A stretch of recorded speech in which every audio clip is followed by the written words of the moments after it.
Welcome to Friday night's video in our Master Series. This is the 106th video in our Master Series and the third video in our mixing phase. We are still on the intro.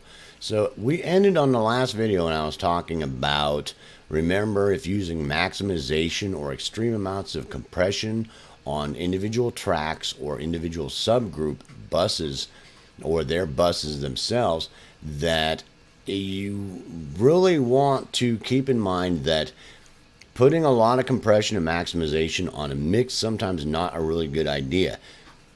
If you're going to tame your dynamics and use a lot of compression and things like that on individual tracks or individual subgroup buses and things like that, your mix will come out better as you mix them together rather than squishing the whole mix together, because as you squish the whole mix together, you start squishing their dynamics together to the point where it can start causing them to interfere with each other.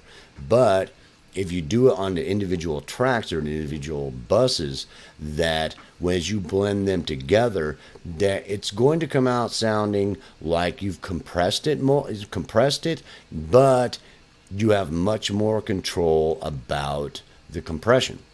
So that if I do it that way, rather than I've mixed all those buses together and the individual tracks and subgroups, then I compressed all of them together, I've got much less control of the compression. Now sometimes at the end you can do some more compression on that to squish it together a little bit more if you're looking for a mix that's going to be compressed a lot for a certain type of sound you're looking for. And sometimes that's okay, sometimes it's not. Sometimes you want to really preserve the dynamics, sometimes you don't, and that's really debatable and a preference thing, or what can be happening as far as the community see things today, depending on what genre you're working with.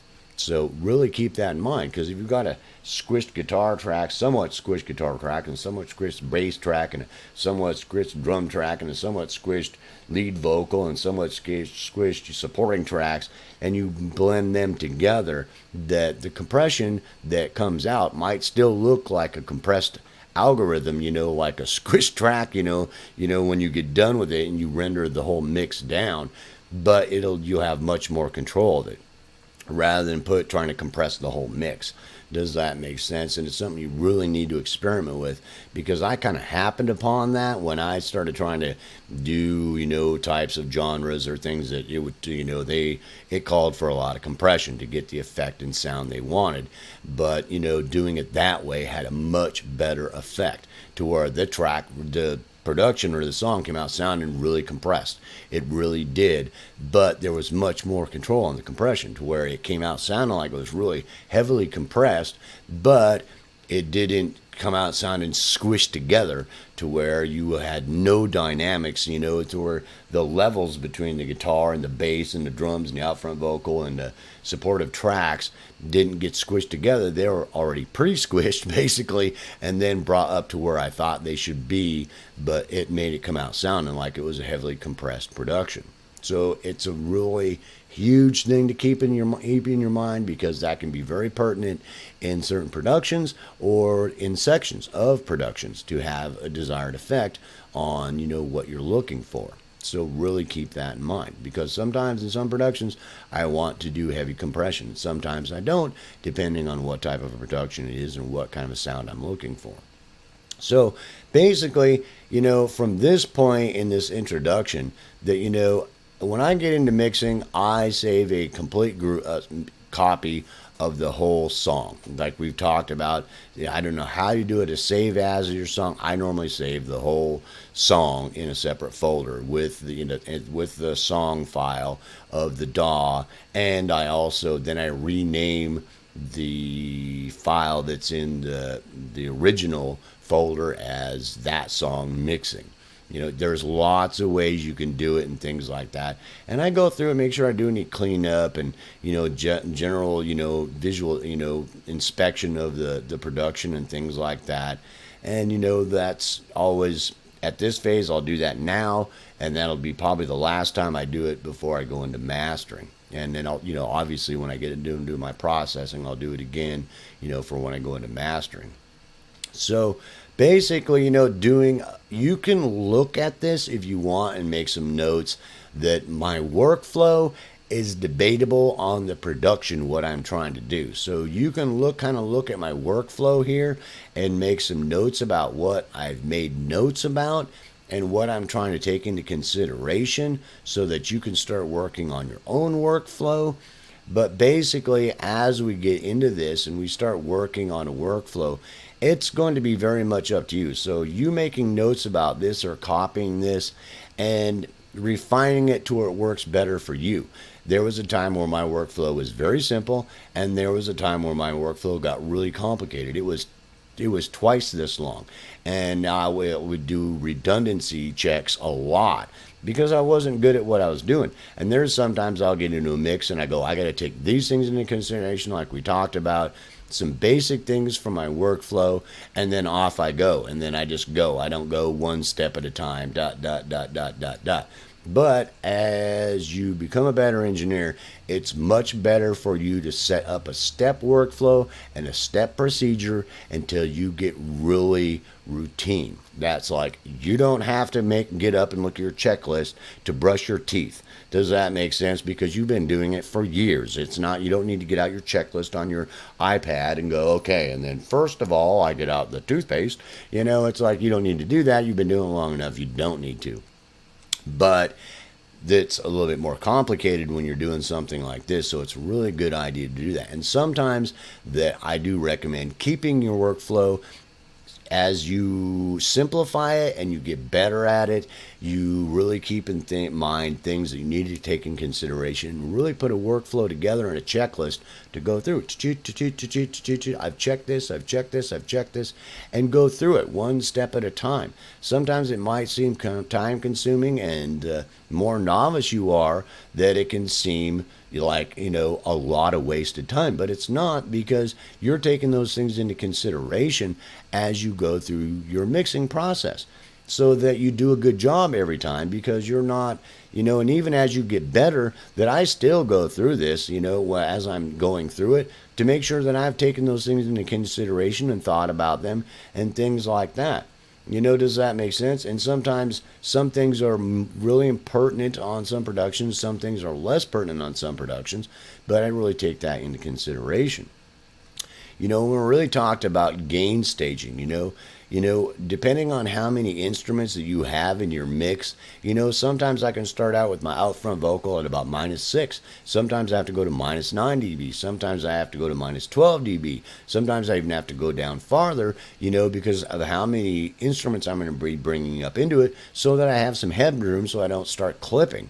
And if you get to the point to where, let's say you've started with -9 dB on your first track, and you get to the point where you start clipping because you didn't give yourself enough headroom, on the main out or going to the leveling bus, that, you just select all those tracks and any of the work you've done and bring all of them down the same amount.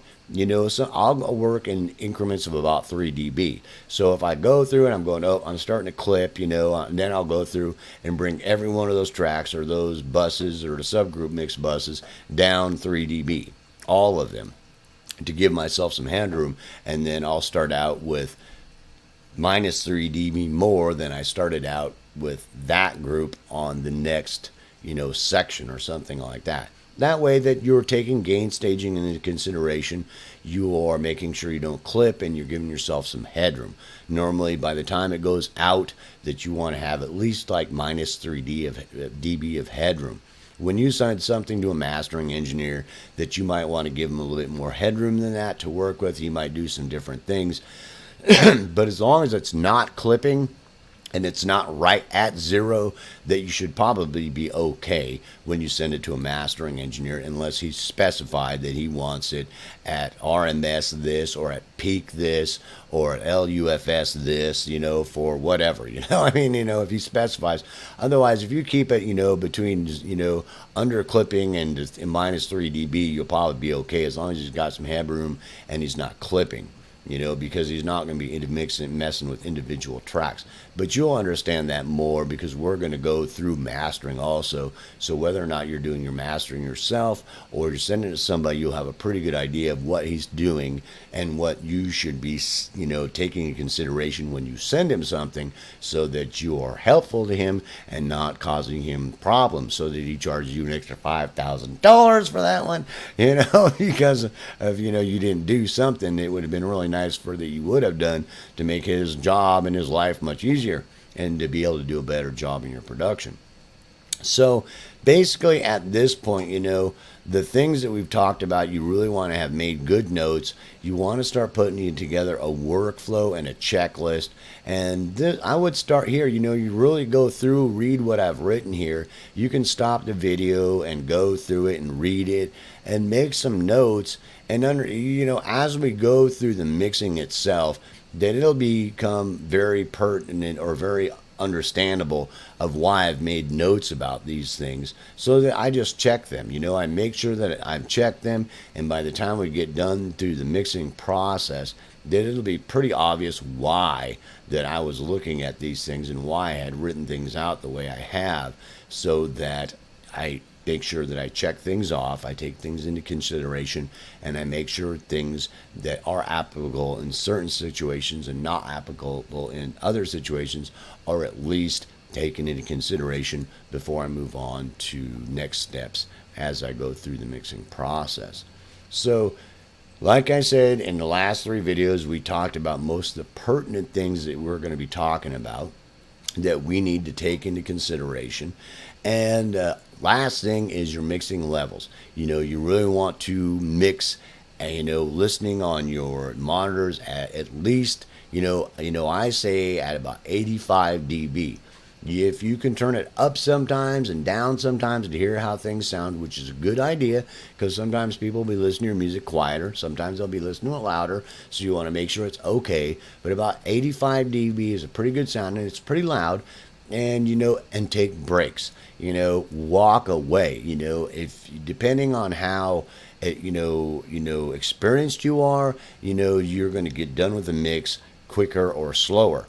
And you can get tired. Your ears will get tired, your brain will get tired, and you won't be doing as good of a job from getting tired. Your ears and your mind from being subjected to the same thing over and over again, trying to get a mix done. So take breaks.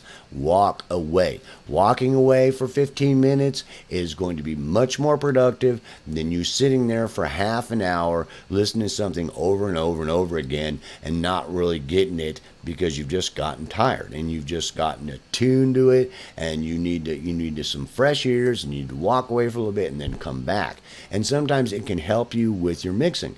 You walk away for a little bit and you're just like, yeah, that sounded really good. And you walk away for 15 minutes, you come back and you're like, no, I really think that, hearing it fresh all of a sudden, that the guitars need to be up a little bit louder, Yeah, now that sounds good. Yeah, okay. Then walk away. Come back. Yeah, okay, nope. Now the bass needs to be done. No. And you'll understand that those fresh ears and giving yourself a break a little bit can really help you to hear things correctly. It's like when you just turn on the radio and all of a sudden that song comes on. Bam! You ain't been listening to it over and over and over and over and over again trying to mix it, and you've got fresh ears and you're hearing it fresh. Does that make sense? So you can be much more, honestly, evaluating what's happening with it from it being fresh. Does that make sense? And you not being just, inundated with it and saturated with it to where you're not making good decisions because you're getting tired, and you're not hearing it with fresh ears to make good decisions. So those are hugely important things to take into consideration.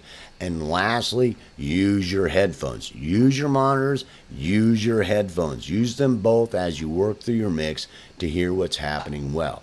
And trust your ears and trust your meters. Get really used to using your meters and all they can do besides just your ears to spot problems, to hear things that are issues, to pinpoint where issues are that you may not be able to hear really clearly in a production. You might hear something off a little bit, but you can't find it. Maybe your meters are going to help you find it the better that you get at visualizing what's going on, so you can see where issues are that might be really hard to hear some issue that's happening where you can visualize it better. And sometimes that's backwards. Sometimes you can't really visualize it really well, but you can hear it. No, I can hear that there, but I'm not really visualizing it there. And you let them really get used to using them together as you go through a mix to do a good job. So I certainly hope you enjoyed this intro.